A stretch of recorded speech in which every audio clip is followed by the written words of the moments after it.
네, 안녕하십니까. 진성중고차 송우빈입니다. 오늘은 중고차 딜러라는 직업에 대해서 영상을 한번 찍어보려고 합니다. 제가 중고차 딜러를 한 지 올해로 만 10년이 넘었습니다. 제가 20대 초반에 시작을 했었는데 벌써 제가 30대가 됐고 결혼도 하고 아이도 생겼습니다. 그래서 오늘은 어떤 이야기를 해볼 거냐면 초보자들이 이 직업에 지금 뛰어드는 건 어떨지와 그리고 앞으로의 중고차 딜러의 전망에 대해서 제가 대략적으로 감히 한번 이야기를 해보도록 하겠습니다. 저는 사실 2020년도 이전까지만 하더라도 누가 중고차 딜러를 한번 해보고 싶다고 이야기를 하면 이거 열심히 하면 정말 좋은 결과 있을 겁니다 하고 굉장히 추천을 했었어요. 근데 지금은 상황도 많이 바뀌었고 저의 생각도 조금 바뀌었는데 어떤 부분에서 그렇게 생각하는지 제가 한 4가지 정도로 정리를 해봤거든요. 네, 그럼 왜 중고차 딜러를 적극 추천하지 못하게 됐는지 여러분들께 4가지 이유에 대해서 설명해 드려 보겠습니다. 일단 가장 큰 원인 중 하나가 첫 번째, 금리입니다. 지금 금리 자체가 굉장히 높아져 있죠.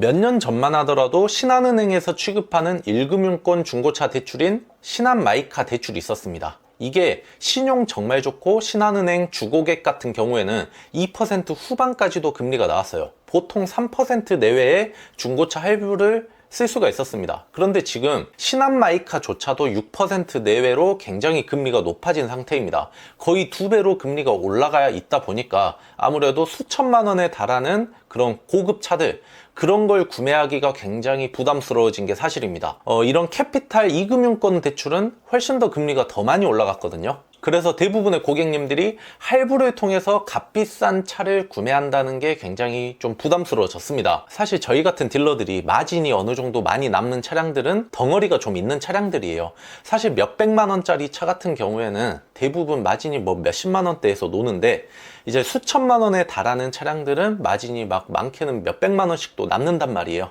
이런 수천만 원짜리 차량들이 자주 거래가 안 되다 보면 저희도 아무래도 수익성이 악화될 수밖에 없습니다. 그래서 금리가 올라감에 따라서 저희도 굉장히 힘들어졌다. 그리고 안타까운 건 이 높은 금리가 언제까지 유지될지 모르겠어요. 지금 내릴 생각은 없고 오르면 올랐지 계속 유지는 될 것 같습니다. 그래서 앞으로도 당분간은 이 금리로 인해서 중고차 시장이 좋지는 않을 것 같다, 이렇게 말씀드리고 싶습니다. 그리고 또 한 가지 금리로 인해 촉발되는 문제가 뭐냐면 저희 중고차 딜러들이 차량을 매입해 올 때 100% 자기 자본금으로 하는 딜러들도 있어요. 정말 돈이 많으신 분들은 그렇게 하기도 하는데 보통은 중고차 재고금융이라고 해서 캐피탈사에서 상품용 차량의 저당을 잡고 매입자금을 빌려줍니다. 근데 이 캐피탈사도 조달 금리가 올라가다 보니까 이 재고금융의 금리를 굉장히 올려버렸어요. 그러다 보니까 저희도 이제 차량을 매입할 때 자금을 빌려와야 되는데 이 이자 부담이 굉장히 높아진 거죠. 그러다 보니까 마진폭이 굉장히 축소가 된 겁니다. 그리고 우리가 집을 살 때도 주택담보대출, LTV 같은 게 있잖아요. 한도가 있잖아요. 그게 뭐 70에서 40%로 줄어든 것처럼 중고차 재고금융도 뭐 한 70에서 뭐 한 50% 이렇게 좀 줄어든 상태입니다. 그러다 보니까 자본을 융통하고 마진을 남기는 게 더 어려워졌다, 이렇게 말씀드릴 수 있겠습니다. 네, 그리고 두 번째 중고차 딜러가 지금 어려움을 겪는 이유가 매입 경쟁이 굉장히 심화됐습니다.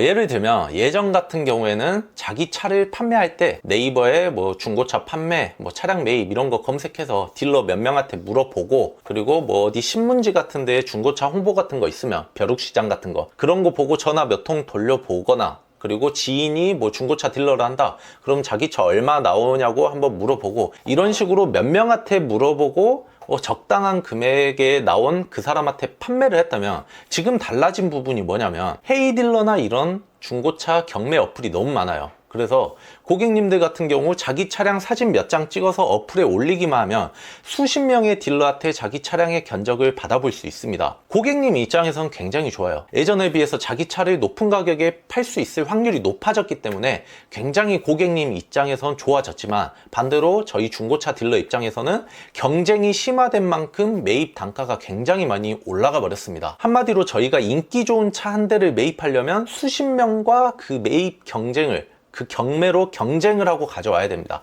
수십 대 1을 뚫고 가져와야 되는 거예요. 당연히 매입 단가가 높아질 수밖에 없죠. 이렇게 매입 단가가 높아지다 보니까 저희가 마진율이 줄어들 수밖에 없고, 그리고 이 줄어든 마진율 안에서 거래가 성사되면 이런 경매 어플이나 견적 어플에 수수료를 또 줘야 돼요. 그러다 보니까 굉장히 딜러들 마진이 많이 줄어들었죠, 예전에 비해서. 그리고 또 한 가지 말씀드리고 싶은 게 매입을 할 때 그런 견적 어플에 수수료를 내고 매입을 했어요. 그런데 요새는 또 엔카 같은 사이트에 웬만해선 광고를 한단 말이에요. 그런 광고 비용도 공짜가 절대 아닙니다. 저희가 한 대당 돈을 주거나 자유이용권으로 굉장히 좀 비싼 값을 주고 광고 결제를 하는 방식입니다. 마진 자체도 줄어든 상태에서 판매할 때도 수수료를 내고 매입할 때도 수수료를 내고 이중으로 이렇게 또 지출이 되다 보니까 실제 마진율이 굉장히 줄어들었다, 이렇게 말씀드리고 싶습니다. 그리고 세 번째 이유에 대해서 설명해 드리도록 하겠습니다. 이제 자본이 없이는 이 중고차 딜러를 하기가 굉장히 힘들어졌습니다. 제가 아까 금리 이야기를 하면서 대략적으로 설명해 드렸는데요. 지금은 재고금융 시스템 자체가 금리가 굉장히 높아진 상태입니다. 한도 자체도 굉장히 낮게 나와요. 예를 들어서 예전에 1000만 원짜리 차량을 매입할 때 한 800만 원을 빌려서 매입을 할 수가 있었다면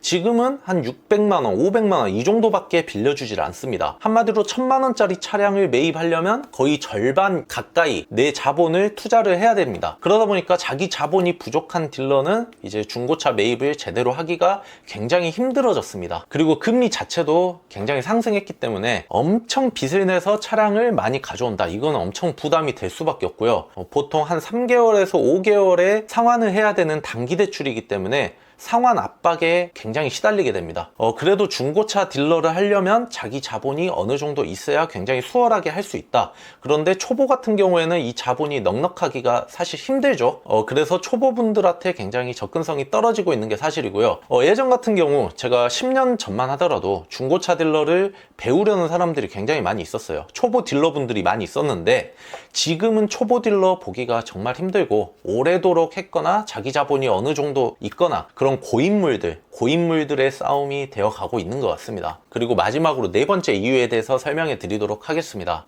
지금 굉장히 이슈가 되고 있는 문제 중 하나인데 대기업의 중고차 진출입니다. 지금 현대가 24일에 공식적으로 진출을 했고요. 온라인으로 판매를 하고 있습니다. 지금 당장은 엄청나게 타격이 없을 수도 있어요. 현대자동차가 내년까지 시장 점유율을 5% 정도만 가져가고, 그래서 당장 5%를 뺀 95%는 아직까지도 저희 소상공인의 파이라고 볼 수가 있겠습니다. 그런데 문제는 현대도 어느 정도 시스템이 갖춰지고 이게 마진도 괜찮고 할 만한 사업이다, 이렇게 생각하면 점유율을 점점 더 늘려갈 수도 있는 거고요. 그리고 대기업이 현대만 있는 게 아니잖아요. 뭐 기아도 있고 르노도 있고 KG도 있고, 그리고 각종 뭐 수입차 브랜드들 이런 것들도 많고, 참고로 뭐 롯데나 뭐 SK 이런 대기업도 뛰어들 수가 있습니다. 언제든 이런 대기업이 뛰어들지 않는다는 보장을 할 수가 없어요. 그러면 점점 더 이런 대기업의 점유율이 높아질 거고 저희 같은 소상공인 딜러들이 설 자리가 좀 줄어들 것 같다, 이렇게 말씀을 드릴 수가 있겠습니다. 뭐 이거는 사실 대부분의 사람들이 이렇게 이야기합니다. 너희 중고차 딜러들이 잘못했기 때문에 자업자득이다.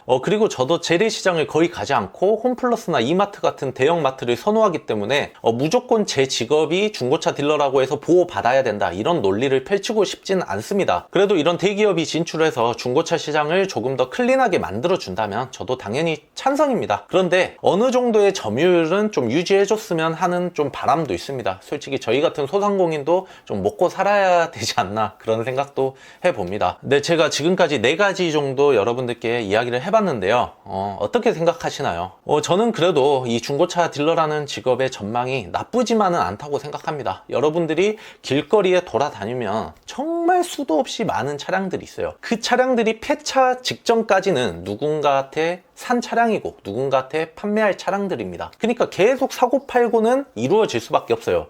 이 자동차가 도로에 굴러다니는 한은 계속해서 이 중고차 시장은 유지가 될 겁니다. 그리고 앞으로 중고차 딜러에 도전하실 분들이나 이미 중고차 딜러를 하고 계신 분들이 어떻게 좀 변화해야 될 것 같냐, 저는 이렇게 생각합니다. 예를 들어서 20-30년 전만 하더라도 중고차를 구매한다, 그럼 서울 장안평 같은 그런 매매단지에 가서 현금 따발 바리바리 싸가지고 중고차를 보러 갔었습니다. 옛날엔 그렇게 했는데 지금은 그런 방식이 거의 없습니다. 대부분의 사람이 자기가 구매할 차량을 엔카 같은 사이트 사이트로 검색을 해보고 약속을 잡고 방문을 하는 시스템입니다. 중고차를 사려고 무작정 매매단지를 방문한다, 그런 사람들은 진짜 요즘 거의 없습니다. 젊은 사람들은 사실상 아예 없다고 보셔도 무방하고요. 아무래도 나이가 좀 있으신 분들은 옛날처럼 이제 무작정 매매단지를 방문하기도 하는데, 지금은 젊은 층 같은 경우 절대로 무작정 매매단지를 방문하진 않습니다. 대부분 인터넷에서 다 찾아보고, 그리고 자기가 구매할 차량을